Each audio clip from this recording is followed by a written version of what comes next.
Hola, muy buenas. El día de hoy, el equipo número 4 y el equipo número 3 de la Escuela Internacional de Derecho y Jurisprudencia de la clase de Derecho Romano hemos hecho este video con el propósito de que puedan entender mejor cómo es la organización política en los 4 periodos de Roma, así de cuáles fueron las fuentes del derecho en esos 4 periodos y la historia de la jurisprudencia en los 4 periodos.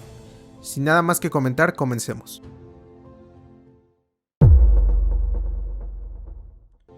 Para empezar, Roma se fundó el 21 de abril del 753 a.C.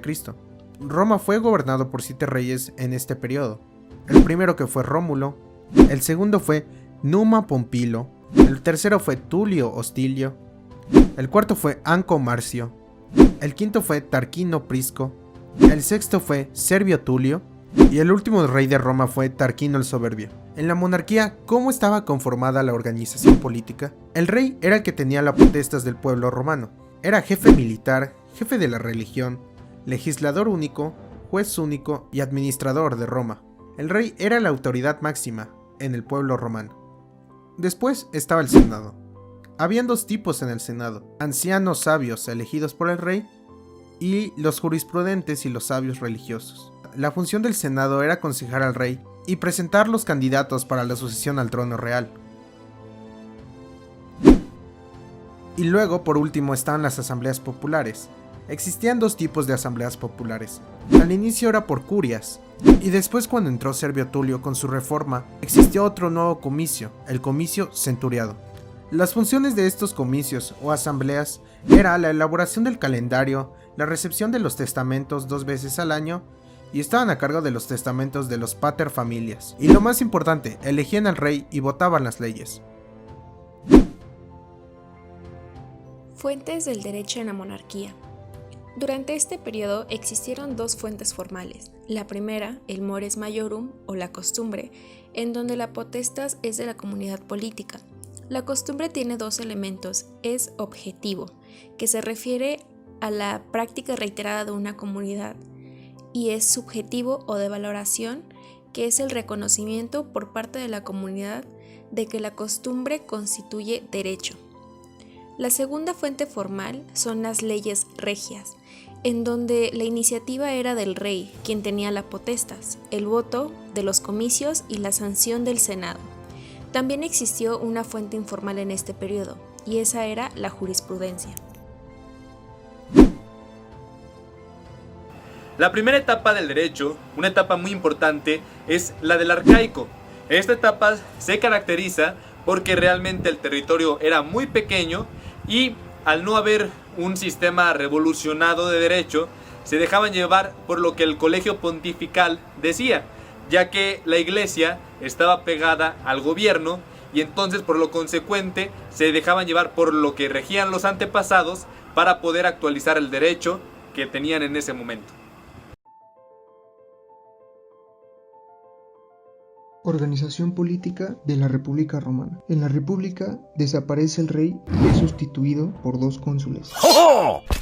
Aumenta el número de magistraturas y aparecen nuevas asambleas. Los cónsules tienen el poder por 1 año. Estos 2 cónsules para cualquier decisión debían de estar de acuerdo, llamada así la intercesio. En etapas de peligro o amenaza hacia Roma, aparecía un dictador por 6 meses y todos los poderes estaban en esta persona. Al finalizar los 6 meses tenía que haber resultados positivos en el dictador.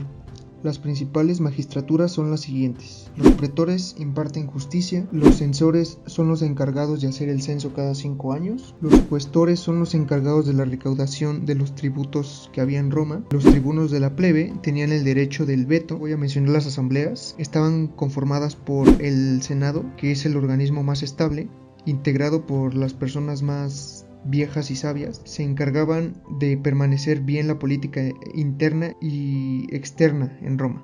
Los comicios curiados reunían al pueblo por centurias para los votos de la elección, estas para los magistrados. Las reuniones de tribus tomaban las decisiones o acuerdos llamados plebiscitos. Llegaron a tener fuerza jurídica para el establecimiento de las leyes. Fuentes del derecho en la República. Existieron 4 fuentes formales durante la República. La primera, la costumbre. La segunda, las leyes rogatas. Aquí la iniciativa era de los cónsules, el voto del comicio centuriado y la sanción del Senado. La tercera fuente formal son los plebiscitos, que eran leyes de la plebe. La cuarta ley formal eran los edictos de los magistrados, los cuales eran escritos en un pizarrón y cambiaban cada año, ya que era el tiempo en el que se encontraba un magistrado. En este periodo también existieron dos fuentes informales. La primera, los senadoconsultos, que eran autócritas patrum, ya que eran respuestas o consejos que el Senado daba a las preguntas de los magistrados o el pueblo. La segunda fuente informal fue la jurisprudencia. El segundo periodo, y no menos importante, es el periodo preclásico, en donde se caracteriza por la secularización, que es la separación de la iglesia con el gobierno. También se le da menos importancia al colegio pontifical y abarca mayor terreno la jurisprudencia.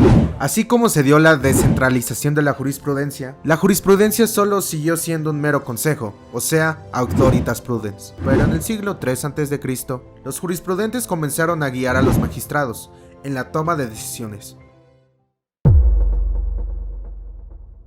El periodo del Principado inicia con la restauración de la República y la reforma de Augusto. ¿Y cómo era la organización política en el Principado? El príncipe es el primer ciudadano de todas las magistraturas anteriores. Es el primero en las magistraturas gratuitas y temporales y colegiadas. Es el primero en el máximo pontificado. Es el primero en el tribuno. Es el primero en el senado. Y es el primero en la asamblea popular. El príncipe no quitó las leyes republicanas, no. Pero poco a poco fue acaparando, atribuyéndose todos los poderes. A los magistrados les iba quitando poderes, al Senado le iba quitando poderes, a los comicios les iba quitando poderes, tanto que prácticamente desaparecieron. Y así poco a poco el príncipe fue ganando todos los poderes. Las magistraturas se convirtieron en cargos honoríficos y se va configurando una burocracia imperial bien pagada y al servicio del príncipe. Entre estos estaban el legati Augusti, eran los propraetores al frente de las legiones. El praefectus praetorio era el encargado de la Guardia Nacional y asuntos civiles y criminales. El praefectus urbi era el que representaba al príncipe cuando no estaba. El praefectus vigilum tenía las funciones de policía. El praefectus annonae era el encargado de la distribución de trigo. El praefectus aegypti era el delegado del príncipe para el gobierno de Egipto. Como bien sabemos, el Imperio Romano está dividido en dos partes. El primero es el Principado o diarquía, y como primera fuente del derecho está la Lex Imperium Vespasiani, que quiere decir Ley del Poder de Vespasiano. Es una ley escrita en una tabla de bronce que confiere facultades constitucionales y privilegios a Vespasiano, concediéndole así también el Imperium Maius y la tribunicia a potestas. Como segunda fuente está el Senado Consultos, que fue una medida legislativa emitida por el Senado, ya hacia los últimos tiempos de la República Romana. Después las divisiones del Senado empezaron a convertirse en fuentes formales y por supuesto fue tomándose cada vez más legislativa al finalizar la República. Ya a inicios de la época del Principado, el Senado Consulto llegó a convertirse en un verdadero cuerpo consultor. Como tercera fuente está la jurisprudencia y se entiende por esta a aquellas opiniones que antes eran emitidas por los jurisconsultos sobre diversas cuestiones que se planteaban, ya sean estas representadas por particulares o por los magistrados. Fueron pues los jurisconsultos que también al interpretar el derecho pues otorgaban como carácter doctrinario, y también, como sabemos, los primeros jurisconsultos fueron los sacerdotes, en razón a que pues el antiguo derecho romano existió gracias a que pues definieron lo que era el fas, el derecho divino y el ius. Y también estaban los pontífes, que además de tener el monopolio de las fórmulas procesales, se dedicaron a interpretar el derecho. Y como cuarta fuente en esta primera etapa estuvo también los edictos de los magistrados. Su labor era administrar justicia hacia los pretores y los ediles, y también a los gobernadores de las provincias.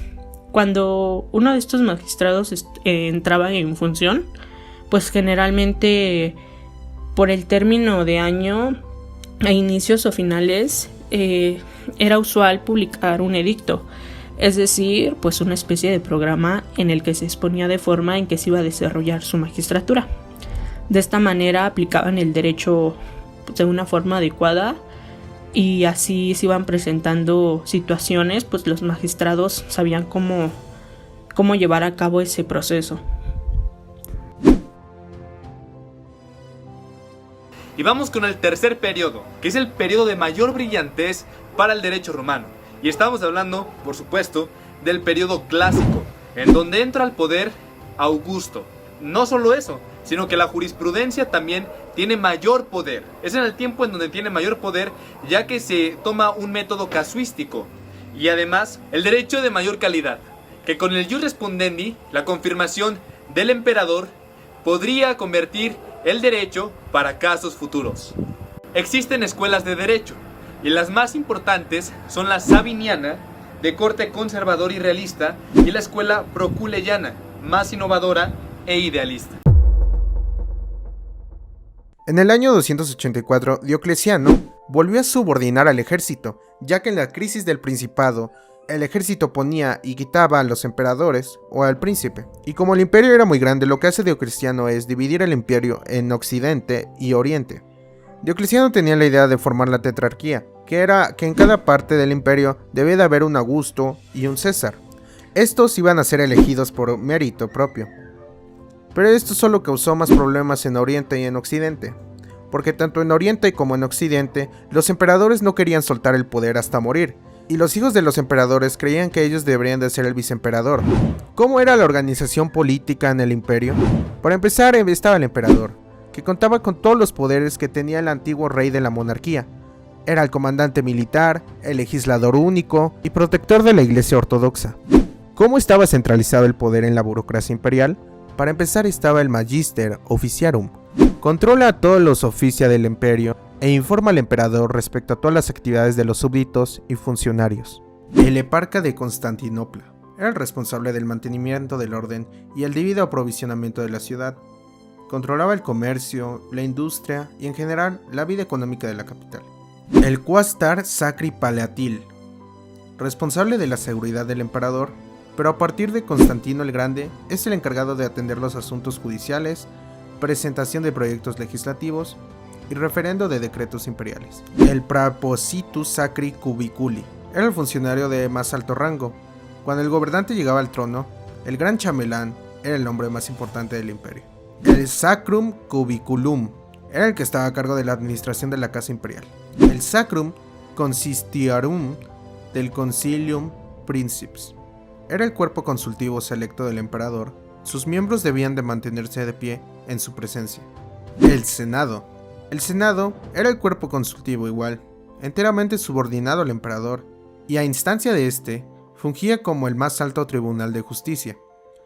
Su participación más importante era en la ceremonia de sucesión del emperador. Ocasionalmente recuperaba su fuerza legislativa y su fuerza cuando el trono imperial quedaba vacante. Como segunda etapa tenemos al imperio absoluto o dominato, y el primer fuente de derecho de este periodo están las constituciones imperiales, las cuales estaban divididas por 4 títulos. La primera fue la edicta, que eran disposiciones semejantes a los edictos de los magistrados, o sea, comunicaciones efectuadas de forma directa al pueblo.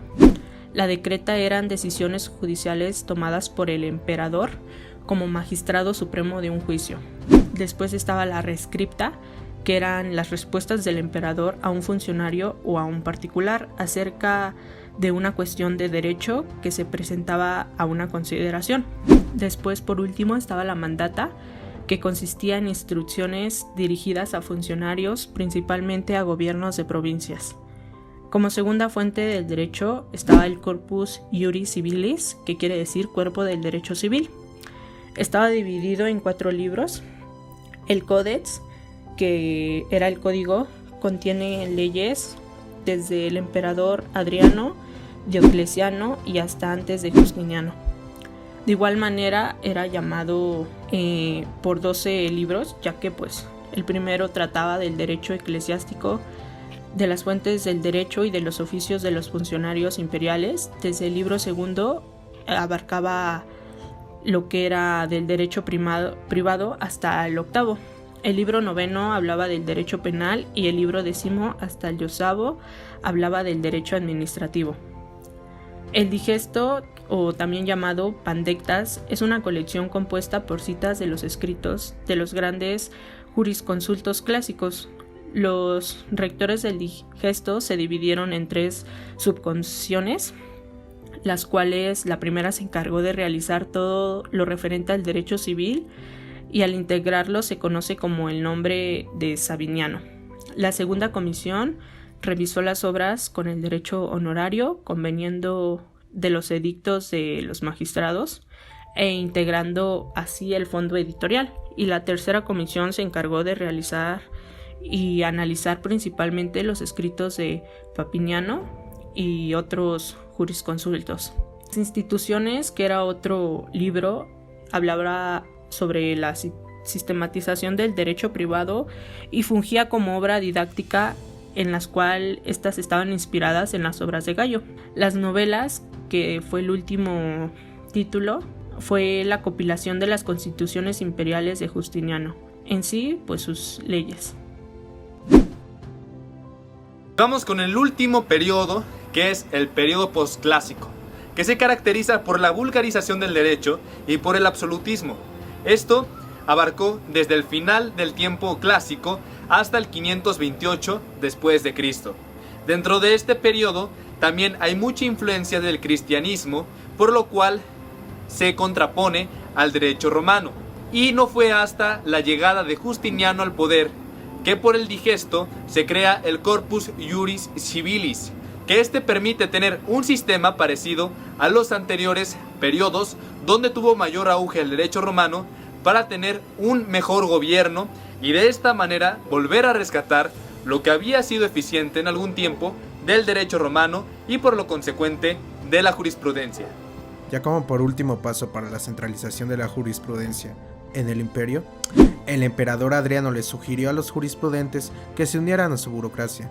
Ellos aceptaron, viendo las nuevas y mejores condiciones en las que se encontrarían, y los jurisprudentes ahora se llamarían los Sacrum Consistorium del Concilium Princeps.